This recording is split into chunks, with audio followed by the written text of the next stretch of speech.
ओम नमो भगवते वासुदेवाय नमः। श्री राधा कृष्णाभ्याम नमः। श्री गणेशाय नमः। श्रीमद्भागवत महापुराण तृतीय स्कंद पांचवा और छठा अध्याय।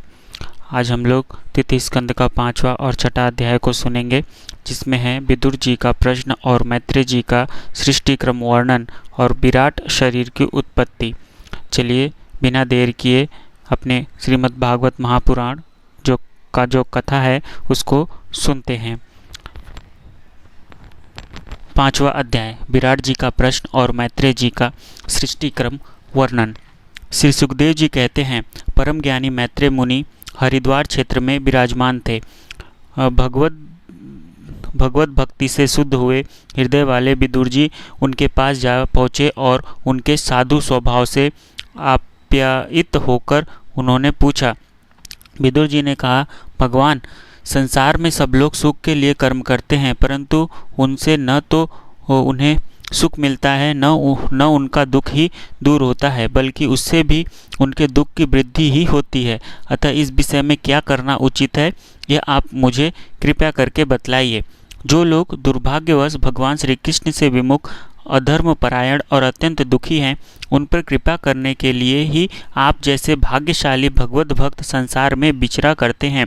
साधु शिरोमणे, आप मुझे उस शांतिप्रद साधन का उपदेश दीजिए जिसके अनुसार आराधना करने से भगवान अपने भक्तों के भक्ति पूत हृदय में आकर विराजमान हो जाते हैं और अपने स्वरूप का अपरोक्ष अनुभव कराने वाला सनातन ज्ञान प्रदान करते हैं।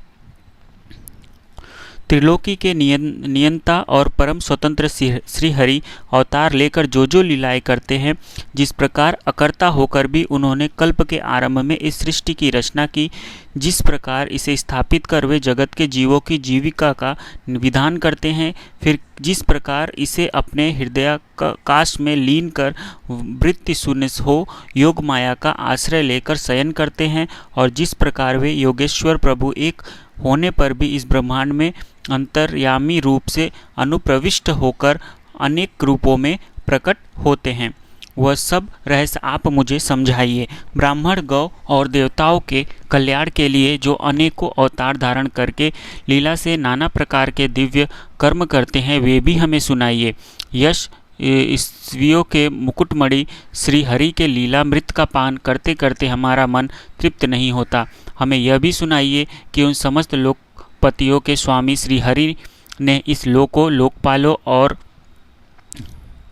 लोकालोक पर्वत से बाहर के भागों को, जिनमें से ये सब प्रकार के प्राणियों के अधिकारानुसार भिन्न भिन्न भेद प्रतीत हो रहे हैं, किन तत्वों से रचा है।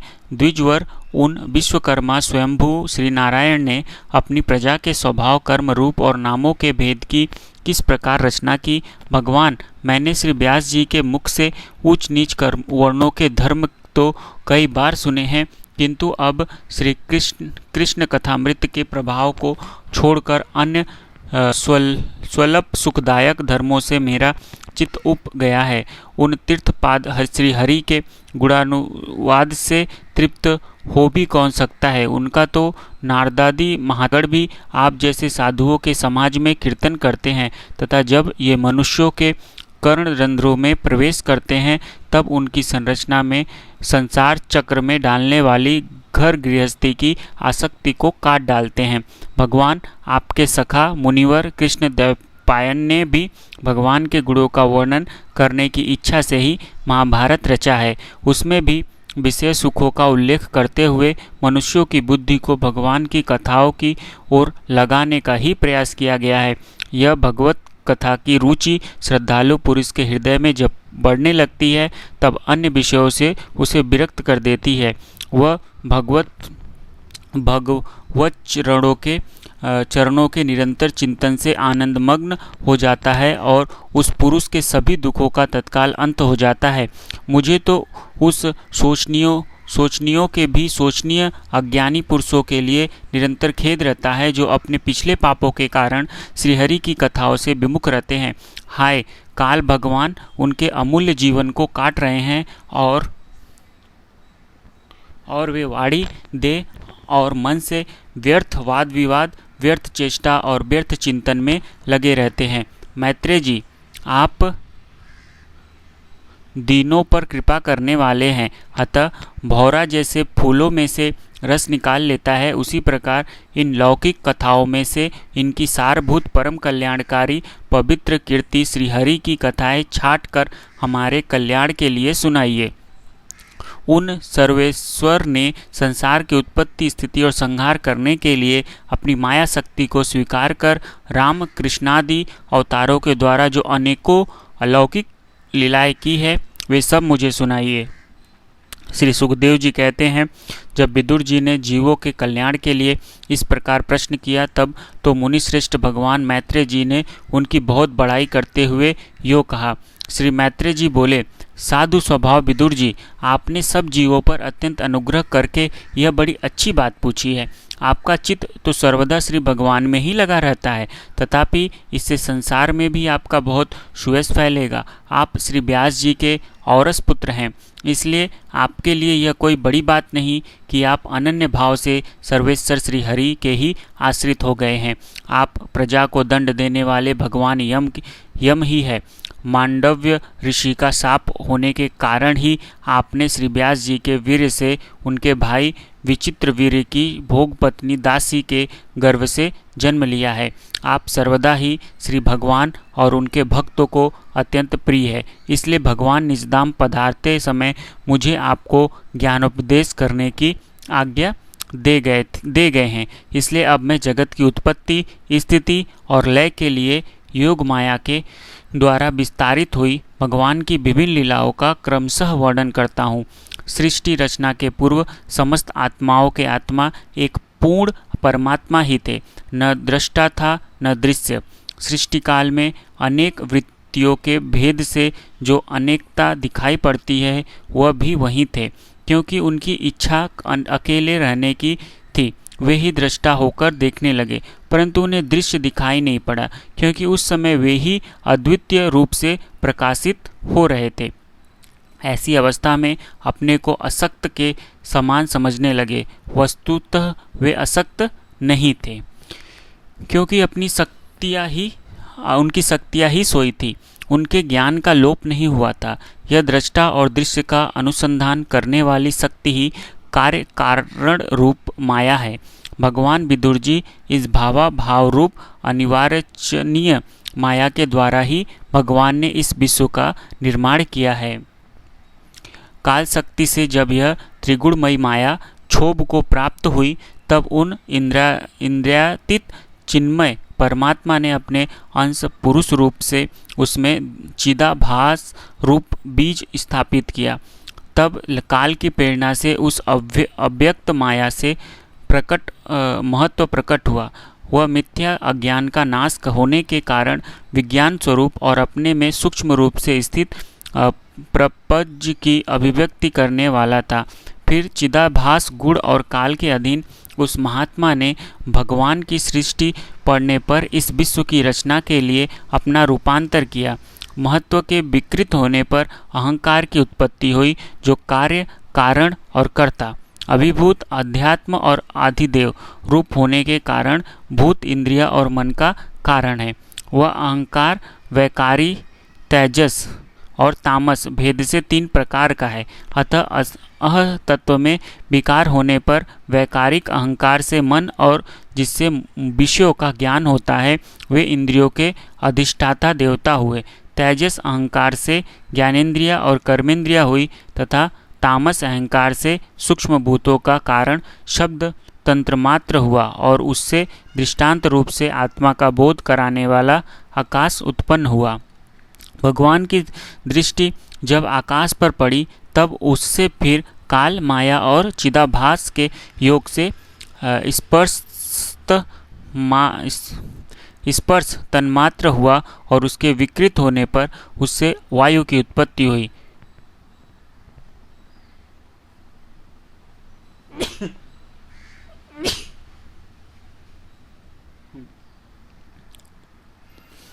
अत्यंत बलवान वायु ने आकाश से विकृत रूप तन्मात्र की रचना की और उससे संसार का प्रकाश तेज उत्पन्न हुआ। फिर परमात्मा की दृष्टि पड़ने पर वायु युक्त तेज ने काल माया और चिंदस के योग से विकृत होकर रस तंत्र मात्र के कार्य जल को उत्पन्न किया। तदंतर तेज से युक्त जल ने ब्रह्मा का सृष्टिपात होने पर काल माया और चिंदस के योग से गंध गुणमयी पृथ्वी को उत्पन्न किया। विदुर जी, इन आकाशवाणी भूतों में से जो जो भूत पीछे पीछे उत्पन्न हुए हैं उनमें क्रमशः अपने पूर्व भूतों के गुण भी अनुगत समझने चाहिए। ये महत्त्वादि के अभिमानी विकार विपेक्ष और चेतना विशिष्ट देवगढ़ श्री भगवान के ही अंश है, किंतु पृथक पृथक होने के कारण जब वे विश्व रचना रूप अपने कार्य में सफल नहीं हुए तब हाथ जोड़कर भगवान से कहने लगे। देवताओं ने कहा, देव, हम आपके चरण कमलों की वंदना करते हैं। आप अपनी शरण में आए हुए जीवों का ताप दूर करने के लिए छत्र के समान है तथा इनका आश्रय लेने से यतिजन अनंत संसार दुख को सुगमता से ही दूर फेंक देते हैं। जगतकर्ता जगदीश्वर इस संसार में तापत्रय से व्याकुल रहने के कारण जीवों को जरा भी शांति नहीं मिली। इसलिए भगवान, हम आपके चरणों की ज्ञानमय छाया का आश्रय लेते हैं। मुनिजन एकांत स्थान में रहकर आपके मुख कमल का आश्रय लेने वाले वेद मंत्र रूप पक्षियों के द्वारा जिनका अनुसंधान करते रहते हैं तथा जो संपूर्ण पापनाशनी नदियों में श्रेष्ठ श्री गंगा जी के उद्गम स्थान है, आपके उन परम पावन पद्मों का हम आश्रय लेते हैं। हम आपके चरण कमलों की उस चौकी का आश्रय ग्रहण करते हैं जिसे भक्तजन श्रद्धा और श्रवण कीर्तन आदि रूप भक्ति से परिमार्जित अंतःकरण में धारण करके वैराग्य पुष्ट ज्ञान के द्वारा परम धीर हो जाते हैं।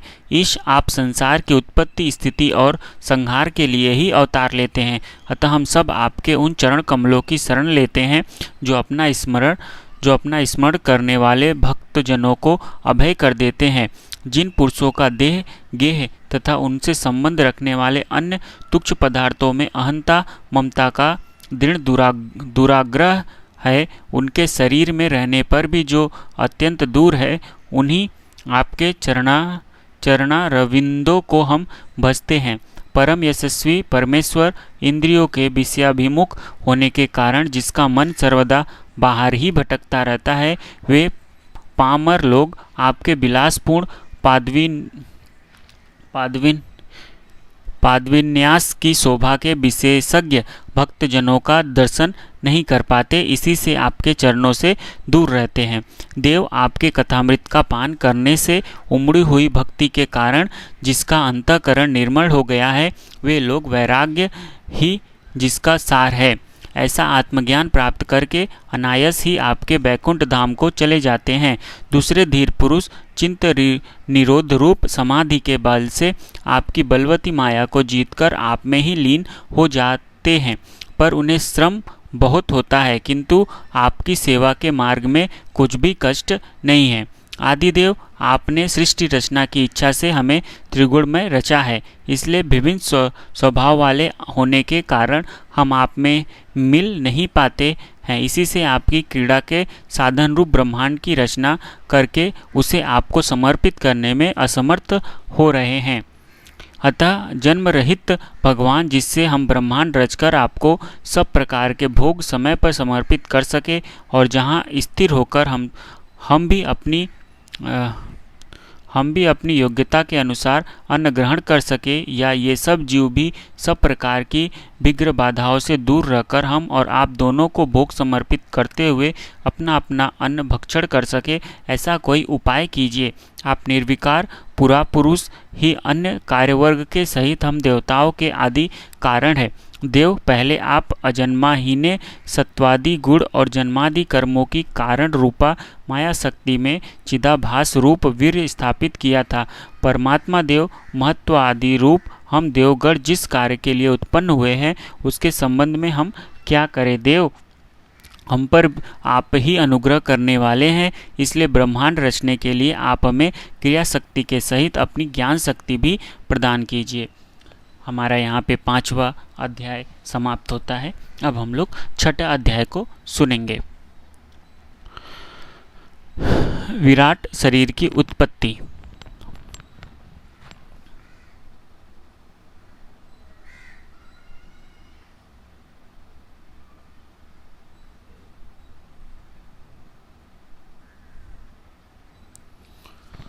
श्री मैत्रेय ऋषि ने कहा, सर्वशक्तिमान भगवान ने जब देखा कि आपस में संगठित न होने के कारण ये मेरी महत्व आदि शक्तियाँ विश्व रचना के कार्य में असमर्थ हो रही है, तब वे काल शक्ति को स्वीकार करके एक ही महत्व अहंकार, पंचभूत, पंचमात्रा और मन सहित 11 इंद्रिया इन 23 तत्वों के समुदाय में प्रविष्ट हो गए।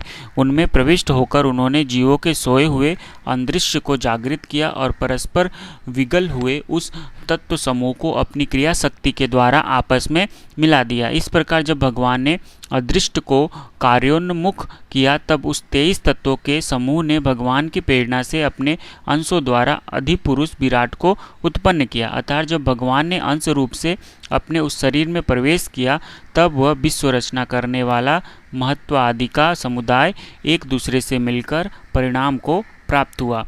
यह तत्वों का परिणाम ही विराट पुरुष है, जिसमें चराचर जगत विद्यमान है। जल के भीतर जो अंड रूप आश्रयस्यान था, उसमें वह हिरण्यमय विराट पुरुष संपूर्ण जीवों को साथ लेकर 1000 दिव्य वर्षों तक रहा। वह विश्व रचना करने वाले तत्वों का गर्भ था तथा ज्ञान, क्रिया और आत्मशक्ति से संपन्न था। इन शक्तियों से उसने स्वयं अपने प्रकाश, एक हृदय रूप, 10 प्राण रूप और 3 आध्यात्मिक, आधि दैविक, आधि भौतिक विभाग किए। यह विराट पुरुष की प्रथम जीव होने के कारण, समस्त जीवों का आत्मा जीव रूप होने के कारण, परमात्मा का अंश और प्रथम अभिव्यक्त होने के कारण भगवान का आदि अवतार है। यह संपूर्ण भूत समुदाय इसी में प्रकाशित होते हैं। यह अध्याय अभिभूत और अधिदैव रूप से 3 प्रकार का, प्राण रूप से 10 प्रकार का, हृदय रूप से 1 प्रकार का है। फिर विश्व की रचना करने वाले महत्व आदि के अधिपति भगवान ने उनकी प्रार्थना को स्मरण कर उनकी वृत्तियों को जगाने के लिए अपने चेतन रूप तेज से उस विराट पुरुष को प्रकाशित किया, उसे जगाया।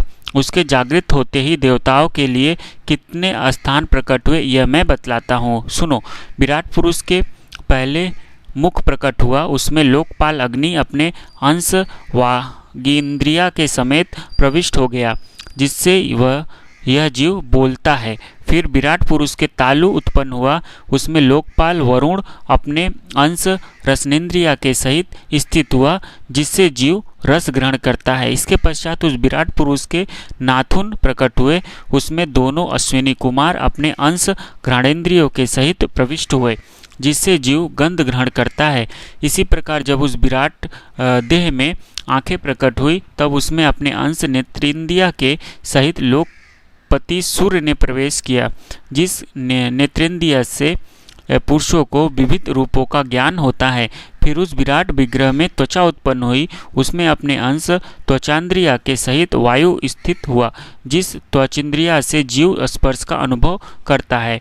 तब इसके कर्ण छिद्र प्रकट हुए, तब उसमें अपने अंश सर्वेंद्रिया के सहित दिशाओं ने प्रवेश किया, जिस सर्वेंद्रियों से जीवों का शब्द का ज्ञान होता है। फिर विराट शरीर में चर्म उत्पन्न हुआ, उसमें अपने अंश रोमों के सहित औषधियाँ स्थित हुई, जिन रोमों से जीव खुजली आदि को अनुभव करता है।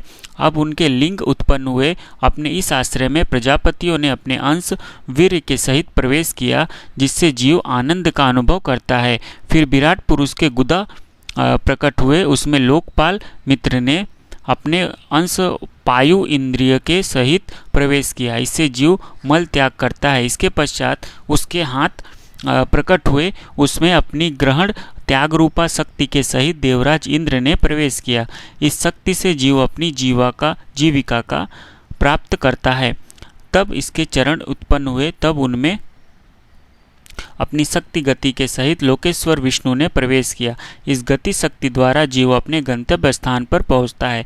फिर इसके बुद्धि उत्पन्न हुई। अपने इस स्थान में अपने अंश बुद्धि शक्ति के साथ वाक्पति ब्रह्मा ने प्रवेश किया। इस बुद्धि शक्ति से जीव ज्ञातव्य विषयों को जान सकता है। फिर इसमें हृदय प्रकट हुआ। उसमें अपने अंश मन के सहित चंद्रमा स्थित हुए। इस मन शक्ति के द्वारा जीव संकल्प विकल्प आदि रूप विकारों को प्राप्त होता है। तत्पश्चात विराट पुरुष में अहंकार उत्पन्न हुआ। अहंकार इस अपने आश्रय में क्रिया शक्ति सहित अभिमान ने प्रवेश किया। रुद्र इससे जीव अपने कर्तव्य को स्वीकार करता है। तब इसमें चित्त प्रकट हुआ। इसमें चित्त शक्ति के सहित महत्व ब्रह्मा स्थित हुआ। इस चित्त शक्ति से जीव विज्ञान को उपलब्ध करता है। इस विराट पुरुष के सिर से स्वर्गलोक, पैरों से पृथ्वी और नाभि से अंतरिक्ष उत्पन्न हुआ। इसमें क्रमशः सत्व, रज और तम इन 3 गुणों के परिमाण रूप देवता, मनुष्य और प्रेतादि देखे जाते हैं।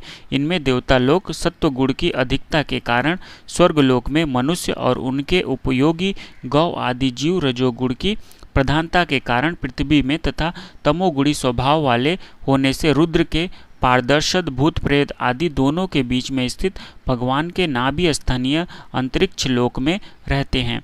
विदुर जी, देव और ब्राह्मण भगवान के मुख से प्रकट हुए। मुख से प्रकट होने के कारण ही ब्रह्मांड सब वर्णों में श्रेष्ठ और सबका गुरु है। उसकी भुजाओं से क्षत्रिय वृत्ति और उसका अवलंबन करने वाला क्षत्रिय वर्ण उत्पन्न हुआ, जो विराट भगवान का अंश होने के कारण जन्म लेकर सब वर्णों की ओर आदि के उपद्रव से रक्षा करता है। भगवान की दोनों जांघों से सब लोगों का निर्वाह करने वाली वैश्य वृत्ति उत्पन्न हुई और उन्हीं से वैश्य वर्ण का भी प्रादुर्भाव हुआ। यह वर्ण अपनी वृत्ति से सब जीवों की जीविका चलाता है। फिर सब धर्मों की सिद्धि के लिए भगवान के चरणों से सेवा वृत्ति हुई और उन्हीं से पहल उस वृत्ति का अधिकारी शूद्र वर्ण भी प्रकट हुआ, जिसकी वृत्ति से श्रीहरि प्रसन्न हो जाते हैं। ये चारों वर्ण अपनी अपनी वृत्तियों के सहित जिनसे उत्पन्न हुए हैं, उन अपने गुरु श्रीहरि का अपने अपने धर्मों से चित्त शुद्धि के लिए श्रद्धापूर्वक पूजन करते हैं। विदुर जी, यह विराट पुरुष काल, कर्म और स्वभाव से ही युक्त भगवान की योग माया के प्रभाव को प्रकट करने वाला है। इसके स्वरूप का पूरा वर्णन करने का कौन साहस कर सकता है। तथापि प्यारे विदुर जी, अन्य व्यवहारिक चर्चाओं से पवित्र हुई अपनी वाणी को पवित्र करने के लिए जैसे मेरी बुद्धि है और जैसा मैंने गुरु मुख से सुना है, वैसा श्रीहरि का वर्णन करता हूँ। महापुरुषों का मत है कि पुण्य श्लोक शिरोमणि श्रीहरि के गुणों का गान ही मनुष्यों की वाणी तथा विद्वानों के मुख से भगवत कथा मृत का पान करना ही उनके कानों का सबसे बड़ा लाभ है। वत्स, हम ही नहीं, आदि कवि श्री ब्रह्मा जी ने 1000 दिव्य वर्षों तक अपनी योग परिपक्व बुद्धि से विचार किया, तो भी क्या वे भगवान की अमित महिमा का पार पा सके। अंततः भगवान की माया बड़े बड़े मायावियों को भी मोहित कर देने वाली है।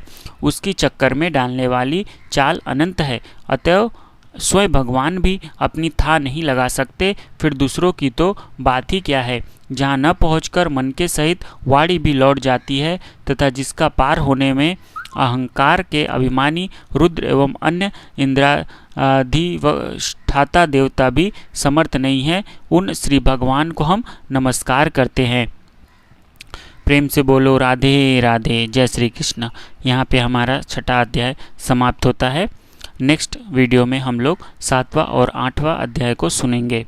तब तक के लिए जय श्री कृष्ण, राधे राधे।